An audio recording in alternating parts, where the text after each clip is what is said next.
नमस्कार दोस्तों, मैं हूं श्रवण कुमार दादीच और आप देख रहे हैं पंचायत अब तक। जैसा कि आप सभी जानते हैं, राजस्थान की 7 विधानसभा सीटों के लिए जो मतदान दिवस है वो 13 नवंबर तय हो रखा है और आज 11 नवंबर को आप सभी जानते हैं चुनावी शोर आज थम चुका है और जितनी भी पार्टियां हैं सभी अपनी अपनी जो भागदौड़ उनको करनी थी पिछले 15-20 दिनों में वो कर चुकी है। बात करते हैं खींवसर विधानसभा क्षेत्र की, तो यहाँ से मुख्य मुकाबला त्रिकोणीय संघर्ष के रूप में नज़र आ रहा है।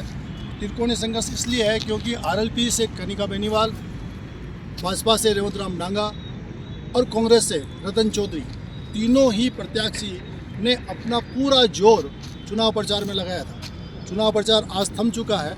जैसा कि आप हमारे पीछे देख सकते हैं कि यहाँ से कल सुबह 9 बजे पोलिंग पार्टियाँ यहाँ से अपने अपने गंतव्य की तरफ, अपने अपने पोलिंग स्टेशन की तरफ कूच कर जाएगी और उसके बाद 13 तारीख को मतदान होगा। हम आपको ये भी बताना चाहते हैं कि इस बार खींवसर की जो सीट है वो सबसे 7 सीटों में सबसे हॉट सीट बनी हुई है।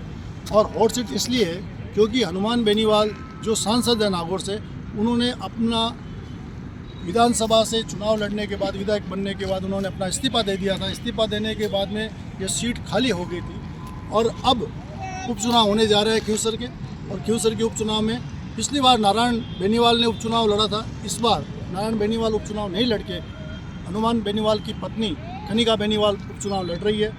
और रेवंतराम डांगा जो भाजपा से प्रत्याशी है, रेवंतराम डांगा जो पिछली बार विधानसभा चुनाव 2023 में हनुमान बेनीवाल के सामने मात्र 2059 वोटों से हार गए थे। तो आप ये समझ सकते हैं कि कितना कड़ा मुकाबला इस बार होने को जा रहा है। पिछली बार भी बहुत ज़बरदस्त कांटे की टक्कर रही थी विधानसभा चुनाव 2023 में, इस बार भी बहुत ज़बरदस्त कांटे की टक्कर देखने को मिलेगी। और इस बार एक तड़का और लगा है, वो है कांग्रेस के प्रत्याशी रतन चौधरी के द्वारा। रतन चौधरी के पति 2018 में विधानसभा का चुनाव लड़ चुके हैं, कांग्रेस के प्रत्याशी रहे हुए हैं और इस बार उनके पति सवाई सिंह भी हनुमान बेनीवाल के सामने चुनाव लड़ चुके हैं। अब ये देखने का विषय ये होगा कि जितनी भी जो टक्कर देखने को मिलेगी, जो पिछली बार टक्कर देखने मिली, उससे भी ज़्यादा कड़ा मुकाबला इस बार देखने को मिलेगा। कौन हारेगा कौन जीतेगा ये तो जिस दिन रिजल्ट डिक्लेयर होंगे उसी दिन पता चलेगा।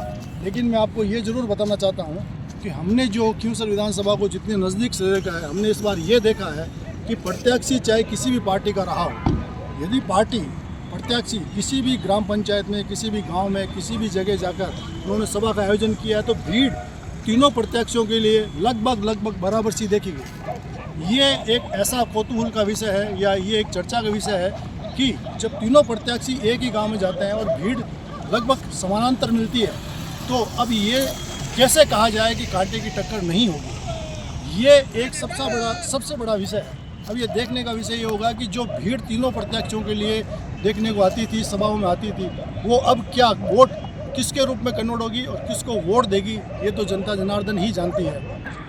हमारे हिसाब से हम आपको यही कह सकते हैं कि खींवसर विधानसभा में जो इस बार चुनाव होने जा रहा है वो कांटे की टक्कर का चुनाव है। बिल्कुल नेक टू नेक फाइट है। किसी भी रूप में इसको चुनाव को लाइटली नहीं लिया जा सकता है क्योंकि बीजेपी के लिए यहाँ मुख्यमंत्री और आधी कैबिनेट से ज़्यादा यहाँ बीजेपी के रेवंतराम डांगा के लिए प्रचार प्रसार कर चुकी है और आरएलपी के लिए हनुमान बेनीवाल और उनके भाई नारायण बेनीवाल ने अपना पूरा जोर लगा दिया है। तो कांग्रेस प्रत्याशी रतन चौधरी के लिए पीसीसी के चीफ गोविंद सिंह डोटासरा और अन्य जो विधायकगण हैं राजस्थान में अलग अलग विधानसभाओं से कांग्रेस के, वो भी यहाँ पर प्रचार प्रसार करते हुए देखे जा चुके हैं। हनुमान बेनीवाल ने कई बार कहा भी है।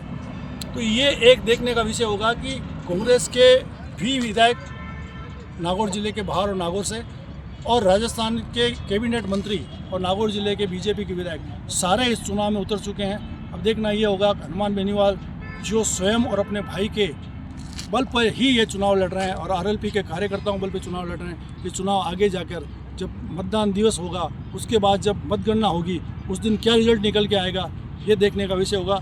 तब तक आप देखते रहिए पंचायत अब तक। हमारे चैनल को सब्सक्राइब कीजिए, लाइक कीजिए और शेयर करना बिल्कुल भी ना भूलें। जय हिंद दोस्तों।